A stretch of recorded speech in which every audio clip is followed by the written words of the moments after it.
ready to go.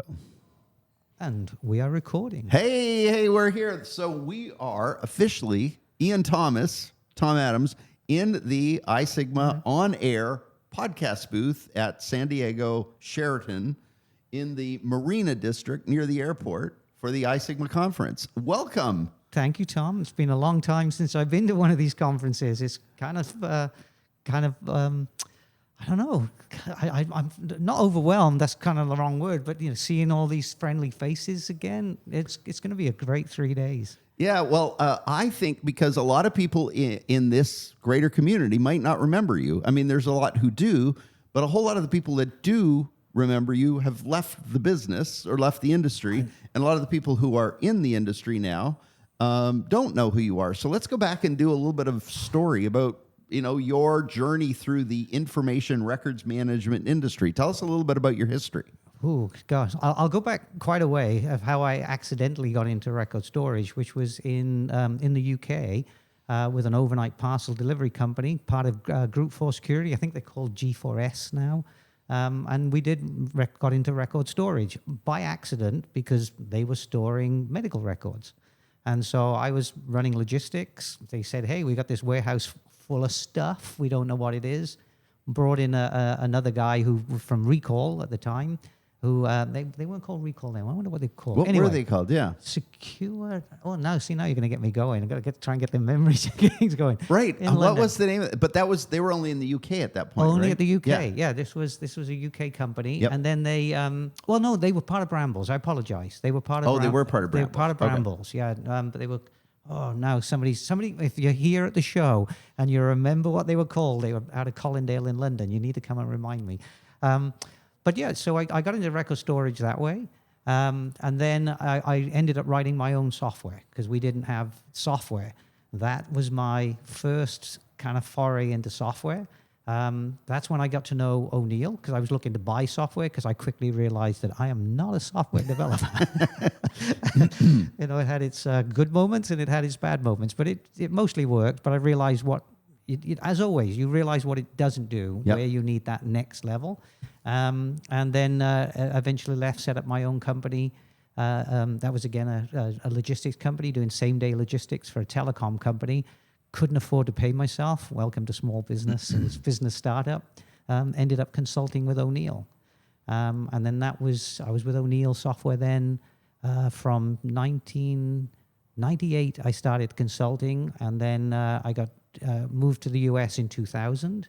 Right. And that's when I became an employee of O'Neill, technically. And then I stayed with them until 2013.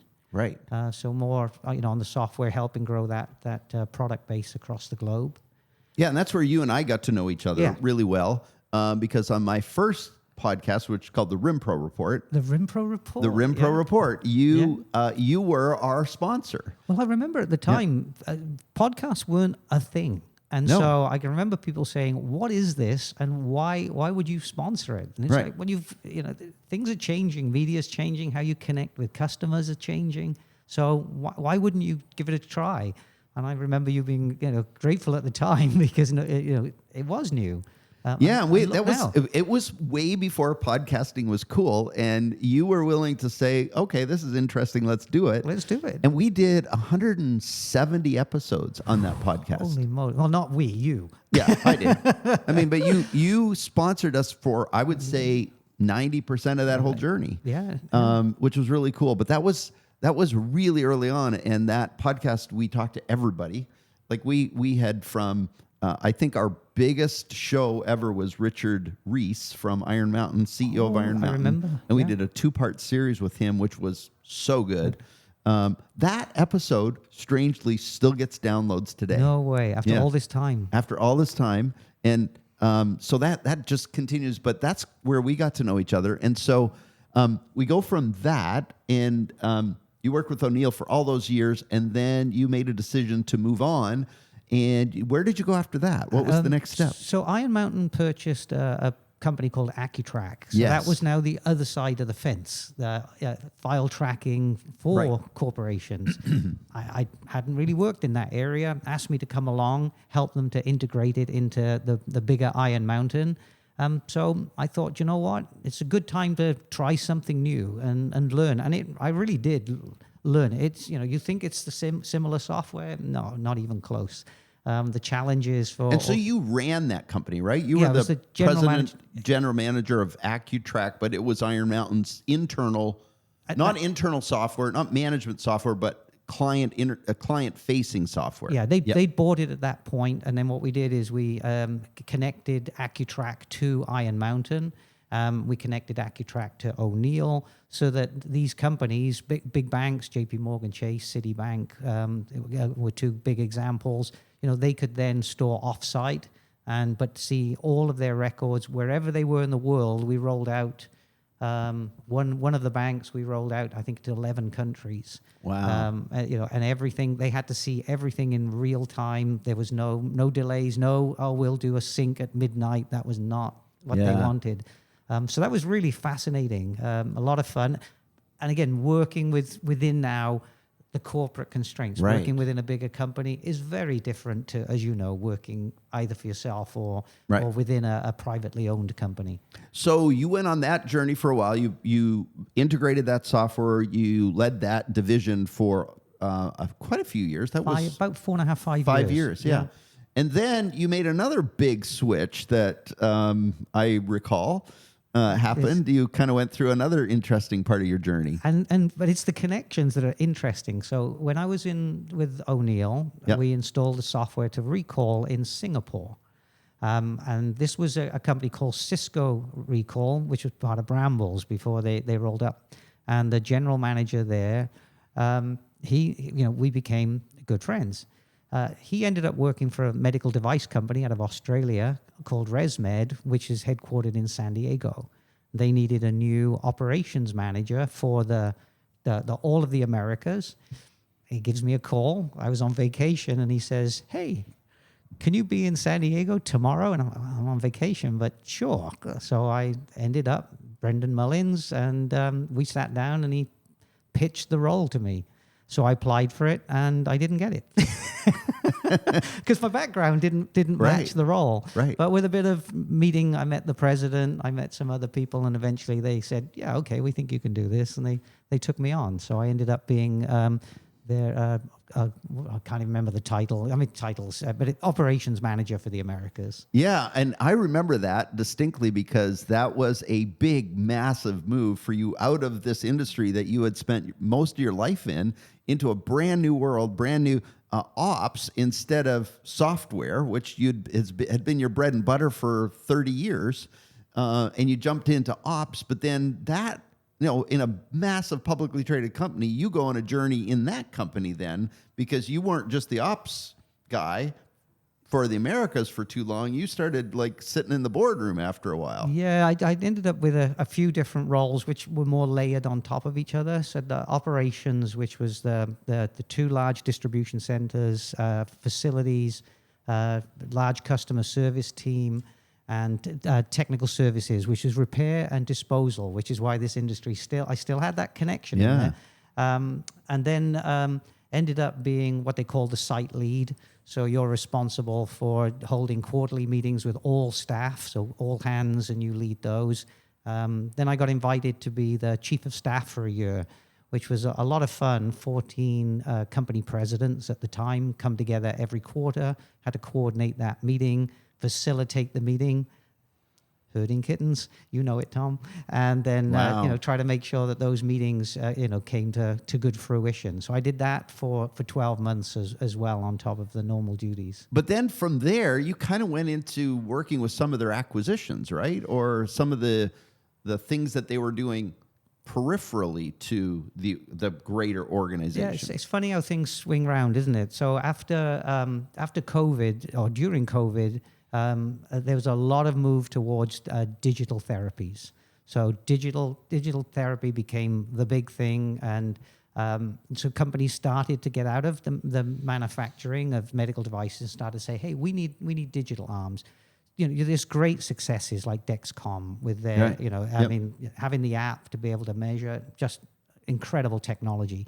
So ResMed, who I was working for, went the same way. They've done some amazing things with apps.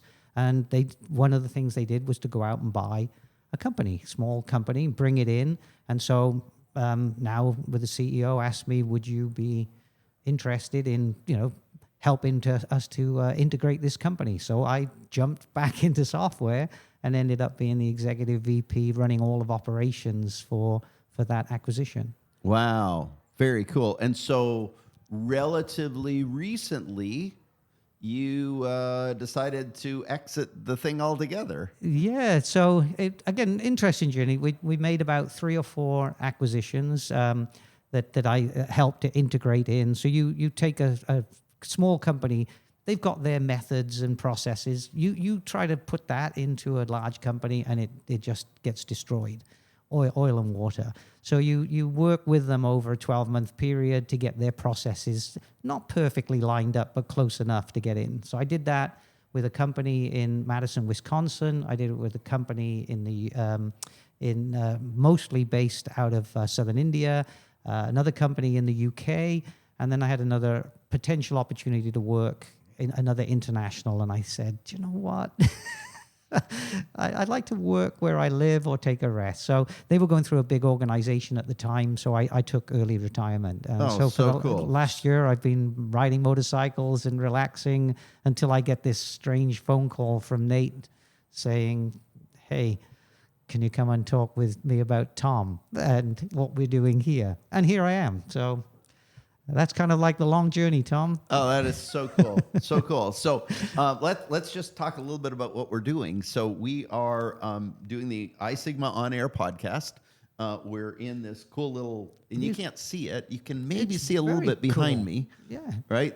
We're in its glass studio. I like that I can watch people eating their lunch behind you, Tom. Right. So We're out in this glass studio, right in the middle of the action. There's a store right next to us, and so there's a constant supply of people walking by looking at us. But we're going to be interviewing over the next 3 days all sorts of people, mostly vendors, because what we believed is that a lot of people who couldn't come to the show and don't come to the show don't always get to see one of the huge benefits of coming to the show, which is talking to vendors, seeing what they're doing. We're also going to I'm going to talk to some of the speakers today. And then I'm going to talk to some members of the community that I think are doing some interesting things over the next few days. But our goal in this is just to hang out and talk to people. So if you're not here at the event, you get to somehow be a part of it at the event. I think that's what's so cool is that it's completely unscripted. There's no script here. It's just get people into a room just as you would if you were at the show and you sat down over a coffee and were able to have a conversation with somebody. We're trying to do that on your behalf. So we want is people to allow us, hopefully, to ask the questions that they might ask. Right. Yeah. And we're just trying to play anybody who's watching. We're just trying to be you. We're live streaming this, which is kind of fun. We've never done that before.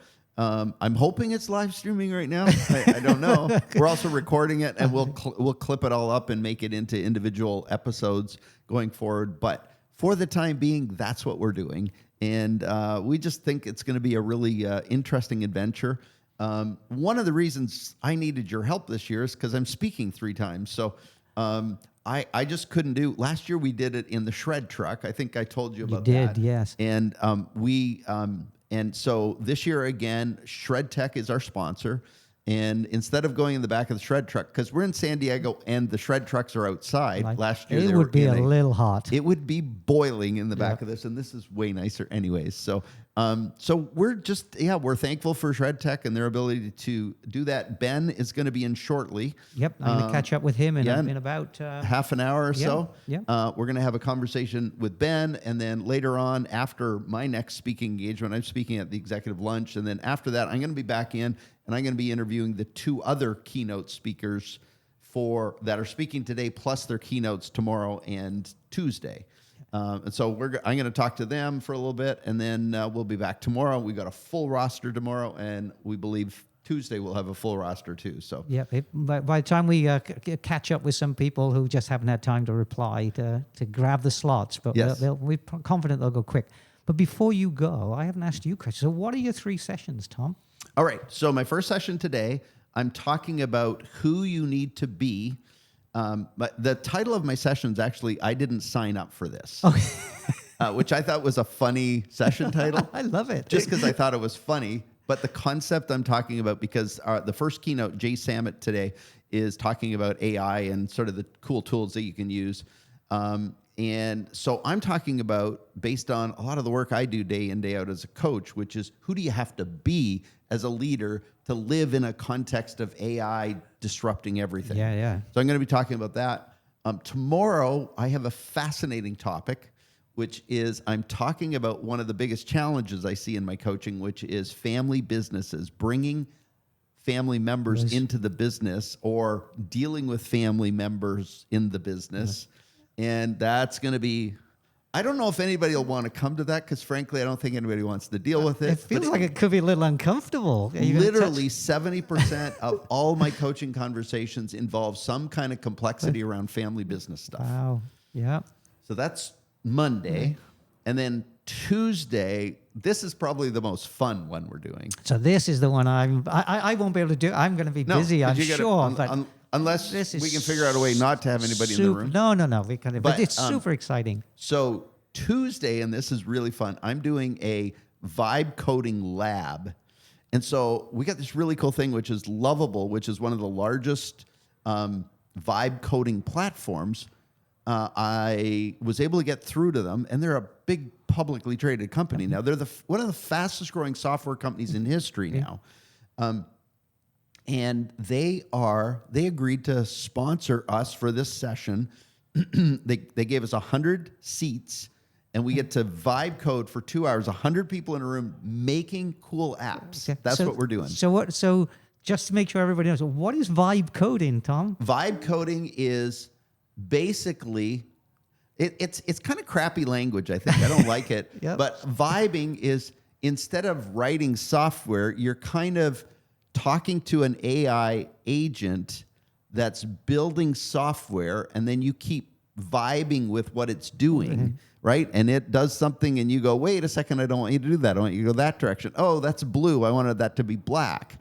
I wanted username and password and first name, not just, right? I wanted their first name too. And like you just sort of chat back and forth with the tool. And Lovable is a really interesting platform. And I'm incredibly grateful that they're sponsoring a session on Tuesday. And we're going to do a 2-hour extended lab workshop, basically. And I'm not teaching anything. I'm literally going to get up at the front of the room and say, here's your login code. And then I'm going to teach people how to think about constructing an initial idea of what they want to happen. So sort of structurally how to think about that. Yeah. And then we're going to go. And people are just going to start vibe coding, which is going to be really cool. So how did you get into vibe coding? Or why did you suddenly decide to start doing this?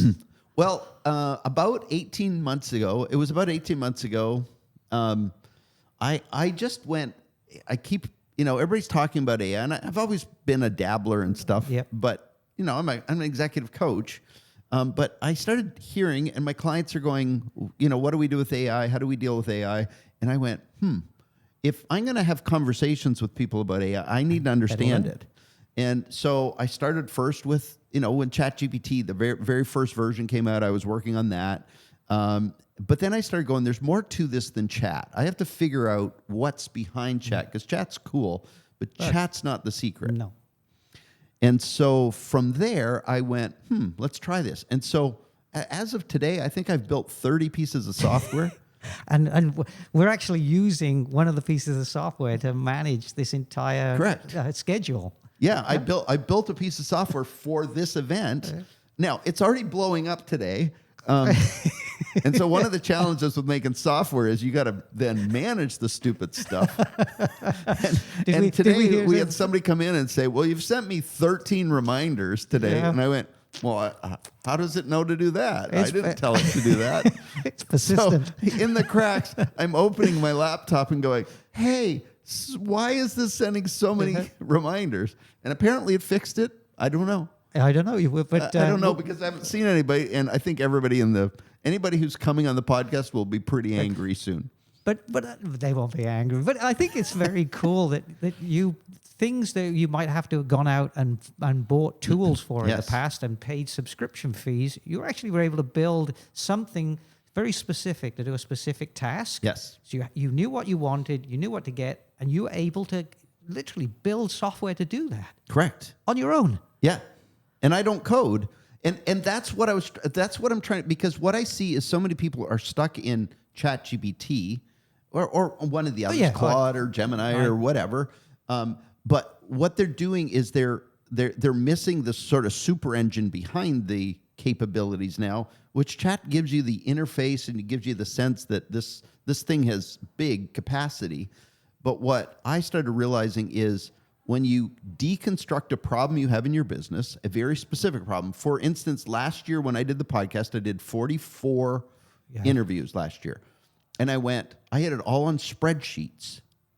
And I couldn't remember. How do I remind people? So this one I built in. They choose their slot on the calendar. They confirm that they got it. And then 24 hours before, they get a notification that, hey, you've got an interview They're getting tomorrow. more than one, Tom. Oh, apparently they've gotten 13 this morning. And if they put their cell phone in, they're getting SMS messages. Oh, yeah. And apparently they're getting a lot of those. Yeah, so they might not have slept. right. They might be calling me a spammer soon.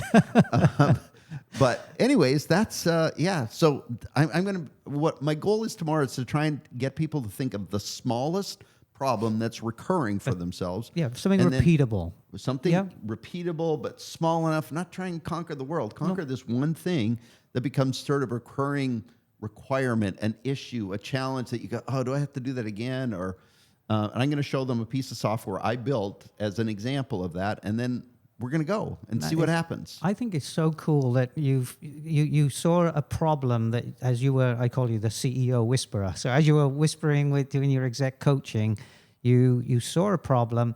You've gone deep into that problem. You've really got behind. They have got businesses, their own businesses to run. Not that you don't, but they've got their own businesses to run. They don't have necessarily time to do that. Yep. You've been able to get there, structure it all out now, and now you're able to share that in real time. Real time. That is just going to be an awesome, awesome session. So it's going to be exciting. So, Yeah. But I'm really grateful that we get to do this together. Thank you for joining me on this little experiment. We did it last year, but this year I just feel like it's going to be a lot of fun. Just co-opting this with you. Well, for me, the fascinating part is I say it's 2017. I was shocked at how long, but 2017 since I've really left the industry, and I kind of the nature of how busy I was. It really was like a guillotine cut. I just had no time to be dealing with coattails and all. So I was gone. Yeah, there's a lot happened in 9-10 years. COVID, a lot. AI. I mean, a lot of consolidation in the industry. So for me, this is just going to be just a wonderful opportunity to listen to people and ask them questions, and just understand what has changed. But then, more importantly, where do they think the industry is going? Right. Because it is not standing still, and everything's accelerating. If anything, everything is. So, well, delighted to do this with you. Delighted to, if you're watching us right here and now, if you're watching us right in there. Oh, there. Yeah. Then, we're excited to share this with you over the next few days. And if you haven't got reminders because you haven't signed up and you're here at the show, get on the app. It's go with the link. Well, we don't want the wrong people. We don't want people who aren't here. No, I don't want to give them. I don't want to give away because I don't want like bogus people who are watching our YouTube. You mean your feed. app can't? My mother, I will tell you, my mother will fill up your dance card. I would love to interview your mother. Yes, your mother, my mother goodness. will interview, and she'll just because of course she watches everything I do. Yeah, because she's my mother. Yeah, of course, she should. And so. And she's just crazy enough that she'd book the rest of the day. So we're not going to give away the actual link to book. I got you. Because we don't want the wrong I'm people. glad you were here because if I'd broadcast that, you'd have been, what the heck did you just do? I'd have to kill you. My mother is now. She lives in Canada. She's not going to be here, but she will fill up the dance card. You should be here, Mom. Come on. All right, All right, people. well, We will see you in the next couple of days, and we'll talk soon. Well, look soon. Take care.